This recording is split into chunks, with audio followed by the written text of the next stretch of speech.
का CHSL का हमने स्कोर देखा। असल में मैंने भी स्कोर नहीं देखा, मेरा जो स्कोर है वो बच्चों ने देखा था। स्कोर नहीं कह सकते हैं, सिलेक्शन कह सकते हैं कि कंबाइन हायर सेकेंडरी लेवल का एग्ज़ाम हुआ 2019 का, और ये 2019 के एग्ज़ाम में जो है बहुत पहले हमने दिया था, और इसमें हमारा ऑल इंडिया रैंक कितना आया, 114 आया है। अब इसके पीछे का हम आपको रीज़न बताते हैं क्या है क्या नहीं है, ठीक है। आज मेरे पास कितनी सरकारी नौकरी है हम आपको ये भी बता देते हैं। आज मेरे पास कुल मिलाकर 4 से 5 सरकारी नौकरी है, ठीक है। अलग अलग डिपार्टमेंट में है, सारी बातें हम यहाँ कह नहीं सकते हैं, कभी फुर्सत मिला किसी को डिटेल जाननी है तो हम बता देंगे। अब वो 4 से 5 नौकरी में मुझे जो है 4 से 5 इसीलिए कह रहा हूँ क्योंकि 4 कंफर्म है और 5वीं अभी रास्ते में है, ठीक है। रास्ते में इन द सेंस कि उसका फाइनल प्रोसीजर होना जो है वो बाकी है। अब इन 5 गवर्नमेंट जॉब में अगर मैं बात करूं तो ज्वाइन तो मैं किसी एक में करूंगा। फिर बहुतों के मन में ये भी होगा कि सर आपने इतनी सीट क्यों खराब की। देखो इसमें हमारी गलती नहीं है, आप भी अभी हमारे जगह पर हैं तो एक बात बताइए, अभी तुरंत आपका CGL का फॉर्म निकला तो आपने CGL भी भरा, साथ के साथ आपने CHSL का फॉर्म निकला तो आपने CHSL भी भरा, उसके साथ के साथ अभी MTS का फॉर्म आएगा आप वो भी भरेंगे। तो जब आप लगातार फॉर्म भर रहे होंगे तो आपको तो ये अंदाजा होगा नहीं ना कि अच्छा मेरा CGL जो है वो निकल जाएगा, ठीक है, तो मैं CHSL नहीं भरूंगा, ऐसा तो होगा नहीं। आप फॉर्म बैक टू बैक भरते चले जाएंगे, पेपर बैक टू बैक देते चले जाएंगे और रिजल्ट भी बैक टू बैक आते चला जाएगा। सेम कहानी रहा हमारा भी, ठीक है। CHSL पहले भरा था, फिर CGL भी भरा था, CGL का रिजल्ट आया आप लोगों ने देखा, उसके द्वारा जो है ऑल इंडिया रैंक उसमें मुझे पता नहीं कितना है, लेकिन हाँ इतना ज़रूर है कि मैं CGL में अब एक्साइज इंस्पेक्टर के पद पर चयनित हूँ, ठीक है। उसी तरीके से हमने CHSL का भी फॉर्म भरा था 2019 में, जिसका वाकई में आप लोगों ने वीडियो भी देखा होगा। इसमें मेरे मैथ में 50 में 50 मेरे थे, ठीक है, रीजनिंग में 50 में 50 थे, इंग्लिश में मेरे 50 में 50 थे, और विथ प्रूफ मैंने इसका स्कोर कार्ड भी आप लोगों के लिए यूट्यूब पर डाला भी था, ठीक है, कि ये मेरा स्कोर कार्ड है। जो पहला व्यक्ति हूँ जिसने अपना स्कोर कार्ड 50-50-50 के दावे को सत्य करके भी दिखाया। 185 के अराउंड मेरा प्री में स्कोर था, और डिस्क्रिप्टिव में भी खतरनाक स्कोर मैंने खींचा था 76, ठीक है।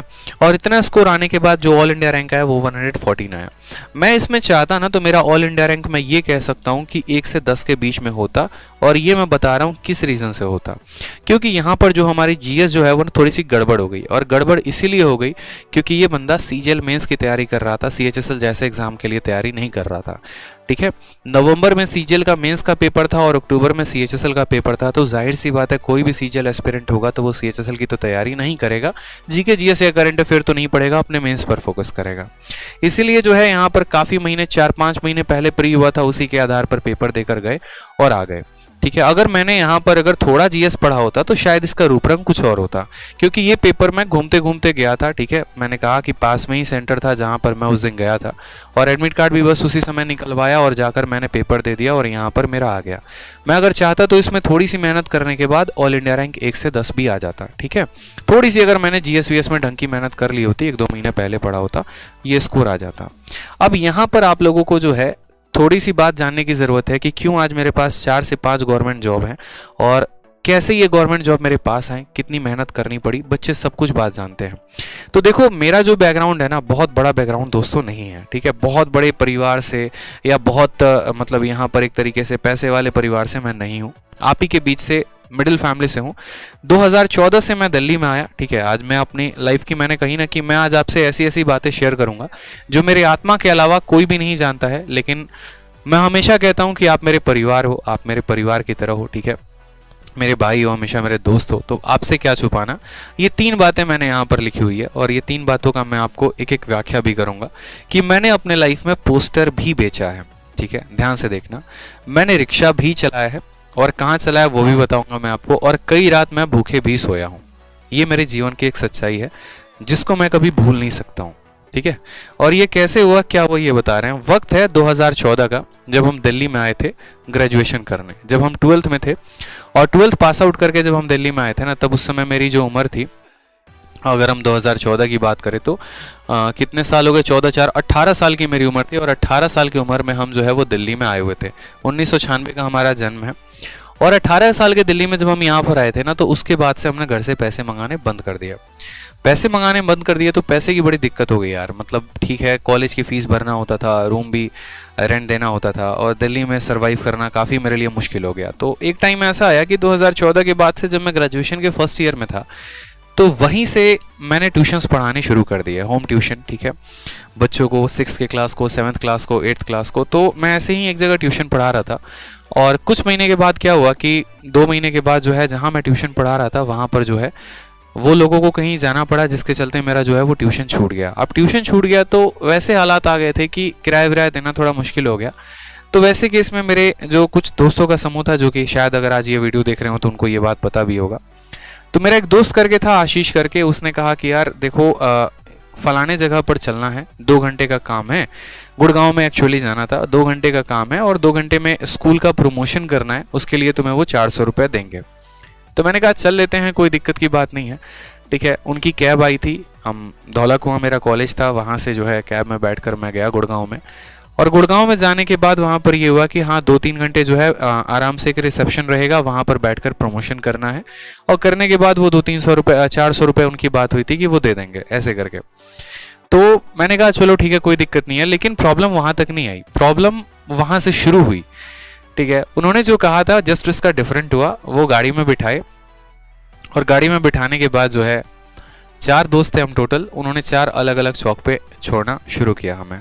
मुझे जो है वहीं पर एक इफ़को चौक करके है, मतलब उधर ही साइड में, वहाँ पर मुझे उन्होंने उतार दिया और कहा कि सर आप ये पैम्पलेट पकड़ो, ये पैम्पलेट डिस्ट्रीब्यूट करो, जो पोस्टर होते हैं ना, जो पर्चे होते हैं, ठीक है, और ये पैम्पलेट आपको लोगों को देना है और ये फॉर्म है, जो लोग आपसे पैम्पलेट लेंगे या इंटरेस्टेड होंगे ये भरवाने हैं।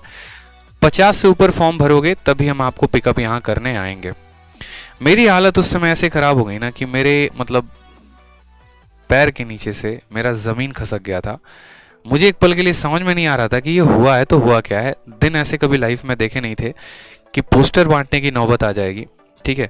बट कोई बात नहीं, मैंने कहा चलो कोई बात नहीं। और बुरा तब लगा ना कि जब मैं लोगों के पास जा रहा हूँ पोस्टर लेके, तो अरे भैया टाइम नहीं, हटाओ यार यहाँ से मत बात करो, क्योंकि हम भी ऐसा करते हैं, कोई समय पोस्टर लेके आता है, अरे भाई टाइम नहीं है यार बाद में। तो कोई जल्दी वो फॉर्म भरने को रेडी नहीं था और जब तक वो फॉर्म हम नहीं भरते तब तक कोई मुझे पिक करने नहीं आता। मेरे पास उस समय पैसे भी नहीं थे, ना मोबाइल फ़ोन था, चोरी हो गया था कुछ टाइम पहले दिल्ली में आते ही। जैसे तैसे करके लोगों से फॉर्म भरवाए, फॉर्म भरवाने के बाद किसी के नंबर से उनको फ़ोन किया, उन्होंने पिक किया। और एक वो दिन था जब मतलब हम कहते हैं ना कि यार पढ़ाई बहुत मुश्किल है, पढ़ाई बहुत मुश्किल है, नहीं होता है, मैथ्स है सॉल्व नहीं होता है, जीएस है याद नहीं होती है। उसी दिन मुझे लाइफ में समझ में आ गया था कि इससे मुश्किल तो धरती पे कोई काम है ही नहीं, इससे बेस्ट है, ठीक है। मतलब अगर मैं ये बात बोलूं, एक तरफ पढ़ाई और एक तरफ पोस्टर बेचना है, तो मैं बोलूंगा कि मेरे लिए जो है ना, मेरी जो पढ़ाई है ना वो ज़्यादा आसान है, मेरे लिए पोस्टर बेचना काफ़ी मुश्किल है। तो मैंने अपने लाइफ में कई रात मुझे लगे थे उस चीज़ से मुझे बाहर आने में, तो मैंने अपने लाइफ में पोस्टर भी बेचा। दूसरा इंसिडेंट ऐसा हुआ 1 साल के बाद, जब मैं सेकंड ईयर में वापस से था, मेरा पेपर बीत गया था, मुझे रूम चेंज करना था और रूम चेंज करने के लिए जो है मकान मालिक ने बहुत ज़्यादा तमाशा खड़ा किया हुआ था। हम रूम भी ऐसे लिए हुए थे कि 2000 रुपये हमारा रूम का किराया था और जिसमें हम 2 लड़के रहते थे, एक मैं था और एक अजय नाम का लड़का था, भाई है मेरा, वो भी मतलब मेरे गांव का ही था। वो फिजिक्स ऑनर्स वो कर रहा था, मैं केमिस्ट्री ऑनर्स। तो 2000 रुपये किराए में हम दोनों रहते थे, लेकिन मकान मालिक आए दिन परेशान करना, पढ़ाई में डिस्टर्ब करना, बड़े मुश्किल से करके हम लोगों ने रूम चेंज करने का डिसीजन लिया। लेकिन हमारे पास सामान ले जाने के लिए भी जो है वो रिक्शा विक्शा कुछ भी नहीं था। तो पास में ही हम शाम को सब्जी लेने जाते थे, तो एक सब्जी वाले से थोड़ी सी अच्छी पहचान हो गई थी, क्योंकि हम भी बिहार के थे, वो भी बिहार के थे। तो बातों बातों में तो जस्ट हमारे रूम के सामने ही उनका ठेला रखा हुआ था। तो हमने कहा कि भैया देखो पैसे तो है नहीं, थोड़े बहुत आप 150 रुपये ले लेना, क्योंकि 400-500 रुपये ले रहे थे शिफ्ट करने के लिए ऑटो और रिक्शे वाले। मैंने कहा भैया 150 रुपये दे देंगे, रिक्शा हम लोग खुद ही चला लेंगे, सामान हम लोग खुद ही रख लेंगे, हम लोग रूम पे पहुंचा देंगे, बस आपका रिक्शा आधे घंटे के लिए चाहिए। मेरे दोस्त ने सामान पूरा का पूरा रिक्शे पे रखा और मैंने 3 चक्कर पूरे के पूरे रिक्शे में अपने गली में चलाया, दिल्ली में ही जिस एरिया में रहता था। खुद भी काफ़ी ज़्यादा बुरा फील हो रहा था, तो रुमाल बांधकर भी जो है वो भी चलाया। मैंने कहा कोई बात नहीं, होगा लाइफ में, जो भी होगा ऊपर वाला देख रहा है, कुछ होगा अच्छा तो कभी डिस्कस किया जाएगा, कुछ भी है, ठीक है। जैसे तैसे करके ग्रेजुएशन का समय बिताया, ठीक है, और अच्छा रहा, एक्सपीरियंस अच्छा रहा। 90% ग्रेजुएशन में मेरे मार्क्स भी आए। काफ़ी दोस्त जो है वो आगे बढ़ते चले गए और पीछे छोड़ते चले गए, कोई दिख नहीं हुआ उस बात का। लेकिन हाँ, अपनी मेहनत पर एक था कि करेंगे, लाइफ में कुछ आगे करेंगे। तो जब मैं ग्रेजुएशन के थर्ड ईयर में जब मैं आया ना, तो मैं अलग अलग कोचिंग्स के इंस्टीट्यूट्स में मैं पोस्टर्स देखता था। अच्छा ये ऑल इंडिया रैंक 1 है, अच्छा ये ऑल इंडिया रैंक 2 है, इन्होंने सीजीएल में स्कोर किया है, इन्होंने जो है यूपीएससी में ऑल इंडिया रैंक मारा है। तो उसी के अंदर से है ना मेरे अंदर एक मोटिवेशन आना शुरू हो गया कि यार अगर ये पोस्टर्स में है ना, मैं भी ऐसा काम करूंगा कि मैं भी ज़रूर पोस्टर में आऊँगा, ठीक है, और मेरे भी पोस्टर्स लगेंगे, मेरा भी नाम हर जगह पर होगा, उसके लिए मैं बहुत मेहनत करूँगा। ग्रेजुएशन ख़त्म होने के बाद एक कमरा लिया, यहीं पर वज़ीराबाद है दिल्ली में एक जगह, और वहीं पर रहने लगा मैं। रूम वूम लेने के बाद काफ़ी पीछे एरिया में, क्योंकि फ्रंट में गलीज में काफ़ी महंगा पड़ता है। खुद से खाना बनाया, खुद से रहा, लाइब्रेरी ज्वाइन की, वापस वहीं से होम ट्यूशन्स पढ़ाने शुरू कर दिए। होम ट्यूशन अगर नहीं पढ़ाता तो रूम का किराया भी नहीं दे पाता, ठीक है, और भी काफ़ी बुरे बुरे वक्त आए। फिर उसके बाद लॉकडाउन आया, वापस से सारे के सारे सिचुएशंस ख़राब। लेकिन ये रहा कि हाँ, मुझे जो पाना है ना, मेरे हमेशा नींद में मुझे वो दिखता था, ठीक है। मैं जो वोकैबलरी याद करता था ना, तो सोने के बाद भी मेरे मन में वो वोकैब वो रिवाइज होते थे, ठीक है। कई ऐसी रातें आ गई थी ना जहाँ पर लॉकडाउन में जेब में पैसे नहीं होने के कारण भूखे भी सोना पड़ा है आदमी को। मतलब ठीक है, आज पैसे नहीं है, कोई बात नहीं, पानी पी के सो लेते हैं। करवट बदलने पर भी एक तरीके से पेट दुखता था कि यार पेट दुख रहा है, इधर से करवट ले रहे हैं तो पेट दुख रहा है, ठीक है। सीधा सोने पे पेट दुखता था तो उल्टा सो जाते थे कि चलो ऐसे पेट नहीं दुखेगा, ठीक है, सुबह की बात है, कुछ जुगाड़ कर लेंगे। ऐसे ऐसे वक्त मैंने अपने इस दिल्ली में बिताए हैं, ठीक है। ऐसे ऐसे वक्त पिछले 3 सालों के अंदर जो है मैंने देखा है अपना, मतलब एक एक सिचुएशन मैंने अपने लाइफ में देखी है, और उस सिचुएशन से मुझे इतना मोटिवेट किया है ना, इतना मोटिवेट किया है कि आज उसी का नतीजा है कि बैक टू बैक मेरे पास 5 सरकारी नौकरियां है, और मैं चाहूँ तो जो ले सकता हूँ। मैं एक इंस्पेक्टर भी हूँ ऑलरेडी, सीजीएल 2019 से एक्साइज इंस्पेक्टर भी हूँ, ठीक है। सीएचएसएल में मेरा ऑल इंडिया रैंक 114 भी है, आप लोगों के आशीर्वाद से, एक वेल एजुकेशन चैनल पर, ठीक है, बहुत अच्छे परिवार में एक बहुत अच्छा एक टीचर भी बन चुका हूँ आप लोगों के परिवार आशीर्वाद से। बहुत अच्छा तो नहीं कहूँगा, हाँ थोड़ा बहुत पढ़ा लेता हूँ, थोड़ा बहुत नॉलेज है, ठीक है। बस आप लोगों की जो है वो हमेशा भलाई के लिए सोचते रहता हूँ, ठीक है। तो इसलिए मैंने हमेशा इस चीज़ पे फोकस की। दूसरी बात, बहुत बच्चे ये भी बोलते हैं कि सर आप इतना पढ़ाते हो, कभी आप अपने लुक्स पे ध्यान नहीं देते, कभी इन चीज़ों पे ध्यान नहीं देते, कभी कैसे ही बाल रहता है चले आते हो। हमेशा एक बात को मेरे भाई ध्यान रखना कि जो आपके अंदर की ऐब है ना, अपने आप को इतना कामयाब बना लो। एक शब्द बोलूंगा, ध्यान रखना, अपने आप को इतना कामयाब बना लो ना कि जो आपके अंदर की जो ऐब है ना, वो भी समय आने पे आपकी स्टाइल बन जाए। समझ में आ रहा है बात? मैं जो बोलूंगा बड़े ध्यान से समझना। आपके अंदर की जो एक ऐब है, ऐब क्या बोलते हैं? ऐब उसको बोलते हैं जो आपके अंदर की कमी है ना, ठीक है, समय आने पर वो भी स्टाइल बन जाए। यानी अगर आप धोती पर भी अगर पहनते आए हैं, आपके पास पैसे नहीं थे कभी जीन्स या शर्ट पहनने की, अगर आप धोती पे थे, तो वक्त को ऐसा बदल के रख दो कि वो धोती जो है ना, वो एक समय का ट्रेंड बन जाए, ठीक है। तो मेरी सिंप्लिसिटी ही मेरा ट्रेंड बनेगा एक दिन, ये मुझे पता है, ठीक है। बस वो मेहनत है जो उस कदम पर लेकर आएगा।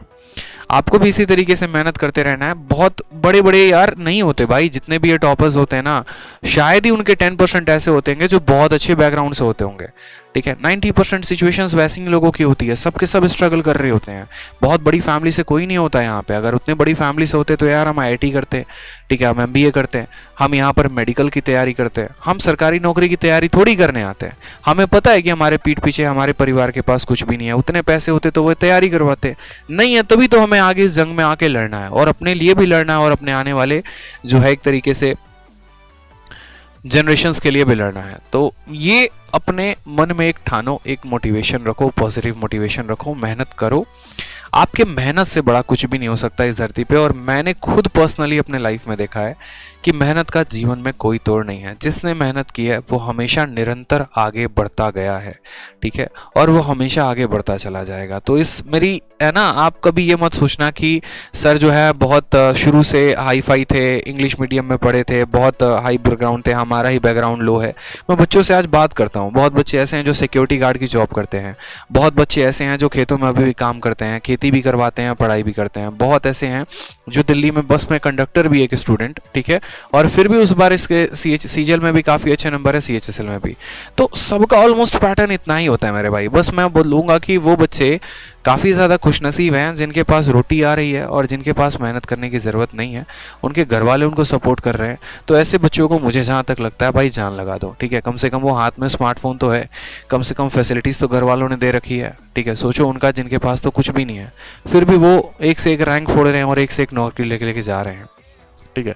तो मेहनत करते रहो, भगवान न करे कभी किसी के जीवन में ऐसी नौबत आए, ठीक है, हमारे में आई चलो हमने सह लिया, किसी और में आए तो पता नहीं कोई सह भी पाए या नहीं सह पाए, लेकिन बस आपको है ना ऐसे ही जो भी लिस्ट खोलो ना, आज मुझे पता होता है कि मैं भारत का कोई भी गवर्नमेंट एग्जाम दूंगा ना, उसके सिलेक्शन के फाइनल लिस्ट में मेरा नाम होगा, क्योंकि मैंने ईमानदारी से मेहनत की है, मैंने ईमानदारी से पढ़ाई की है, मैंने हर सब्जेक्ट को बड़े डेप्थ में पढ़ा हुआ है, हर सब्जेक्ट का बड़ा प्रॉपर नॉलेज रखा हुआ है, इसलिए मुझे पता होता है, ठीक है। ये इसको ओवर कॉन्फिडेंस नहीं कहेंगे, लेकिन इसको आत्मविश्वास ज़रूर कहेंगे कि मैं भारत का आज कोई भी एग्ज़ाम देने बैठूँ, अगर मैं यूपीएससी का भी एग्ज़ाम देने बैठूँ और ढंग से मेहनत कर लूँ ना, तो उसके भी सिलेक्शन में मेरा लिस्ट में नाम ज़रूर होगा। नो मैटर पोस्ट क्या होगी, नो मैटर रैंक क्या होगा, हाँ मैं सिलेक्शन में ज़रूर रहूँगा।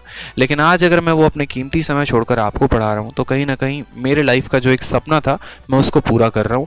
और सपना ये था कि मैं गरीबी में रह चुका हूँ, मैं मुश्किलों में रह चुका हूँ, बस मेरा कोई भाई या मेरा कोई भी दोस्त यहाँ पर वैसे हालात में ना रहे।